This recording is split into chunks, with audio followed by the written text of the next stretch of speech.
Dear friends, आज का discussion का टॉपिक है long term capital gain on immovable property when there is a brought forward loss. हम बात कर रहे हैं प्रीवियस ईयर 25-26 की।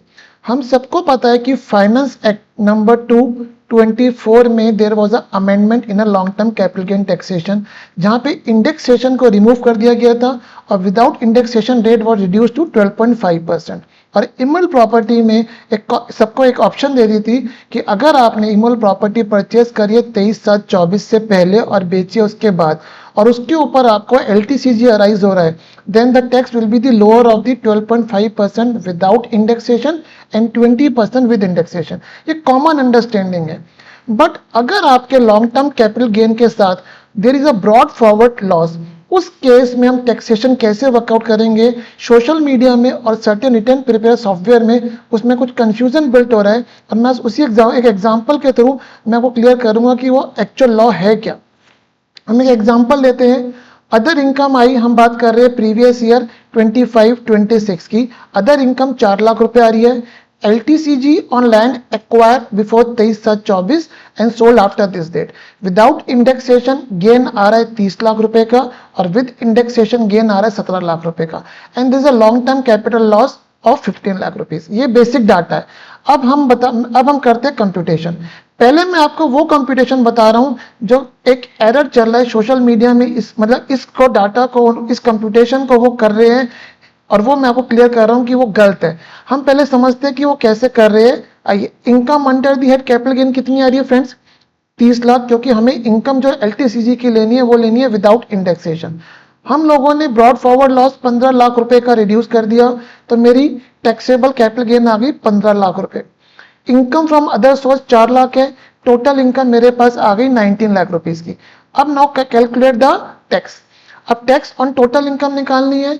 इसमें मेरी नॉर्मल इनकम 4 लाख आ रही है। हमने एज्यूम करा है कि individual is opting for the default tax regime और डिफॉल्ट टैक्स रिजीम में maximum amount not chargeable to tax 4 lakh है। तो 4 लाख की नॉर्मल इनकम है, उसको हमने MNCT का बेनिफिट दे दिया, बैलेंस नील बच गया। अब हमारे टैक्स ऑन कैपिटल गेन पे आपने क्या निकालना है? 12.5% ऑन द 15 लाख। ये जो मेरे पास कैपिटल गेन आ रहा है, आपने 15 लाख पे 12.5% निकाला, 1,87,500। अब जो कंफ्यूजन प्रिवेल कर रहा है वो क्या कर रहे हैं? अब हमें क्या निकालना है? Tax at the rate of 20% with indexation. तो what is the confusion? They are taking the 17 lakh रुपए इस एग्जांपल के अकॉर्डिंग, और इस 17 लाख रुपए में they are not giving the benefit of the brought forward loss. They are just comparing the 12.5%। In हमारे example में 15 लाख रुपए और 20% ऑफ द 17 लाख। अब 20% ऑफ 17 लाख कितना आ गया? 340। अब सेक्शन 112A क्या बोलता है? वो ये बोलता है, सेक्शन 112A में बताता है rate on long term capital gain. वो बताता है हमारे इस एग्जांपल में, if A is more than B then excess will be reduce from the A। यहाँ पे A कितना आ रहा है? 187, B कितना आ रहा है? 3,40,000। Now the A is not exceeding the B, hence हम A में से कुछ भी लेस नहीं करेंगे। और उन्होंने जो बोला है सोशल मीडिया में, सॉफ्टवेयर में, कि भाई हमारे पास लॉन्ग टर्म कैपिटल गेन कितना आ रहा है? 1,87,500। इस एग्जांपल में कंफ्यूजन क्या प्रिवेल हो रही है? वो 20% विद इंडेक्सेशन टैक्स निकालते हुए long term brought forward long term capital loss को डिडक्ट नहीं कर रहे। अब मैं आपको एक बार लॉ रीड कराता हूं और फिर बताता हूं what should have been the correct computation. मैंने section 112A as amended by finance act 2024 को वर्मेटिमली कॉपी यहाँ पे प्रोड्यूस कर दिया है। यहाँ पे जो मेरे पास सेक्शन क्या बोलता है वो बताता हूं।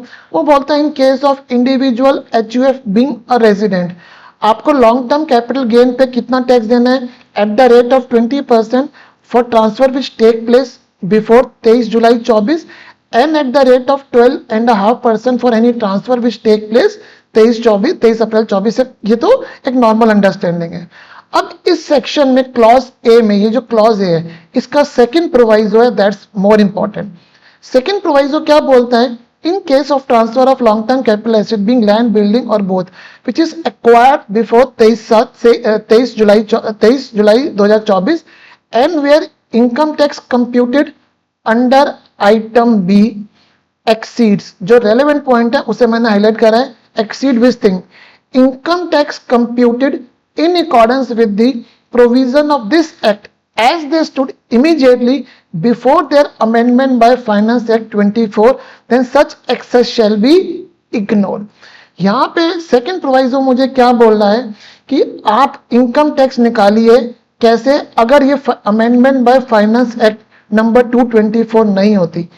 अगर ये अमेंडमेंट नहीं होती तो मैं टैक्स कैसे निकालता, मैं LTCG लेता, उस LTCG में से मैं लेस करता ब्रॉड फॉरवर्ड लॉस, उसके बाद जो मेरे पास नंबर आता उस पे मैं 20% का टैक्स लगाता। तो some of the social media and the return preparer software are taking this the interpretation of this these lines not correctly.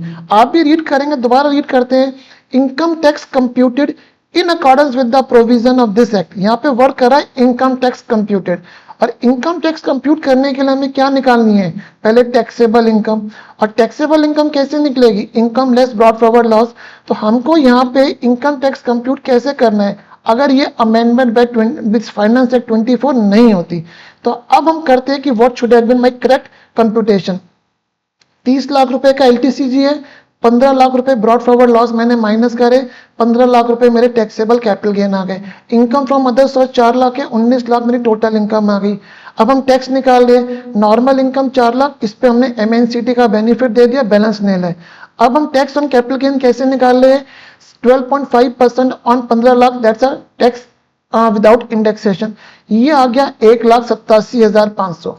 अब हमें कैसे निकालना है, 20% of which thing, long term capital gain with indexation minus brought forward capital loss. मेरे पास brought forward capital loss 15 lakh रुपए है, तो यहाँ पे मैं कितना निकालूंगा फ्रेंड, 20% ऑफ 2 लाख, कितना आ गया 40। अब हमें करना क्या है, जो लॉ बोल रहा है, we have to find out the excess of A over B। The excess of A over B कितना आ रहा है, 1,47,500।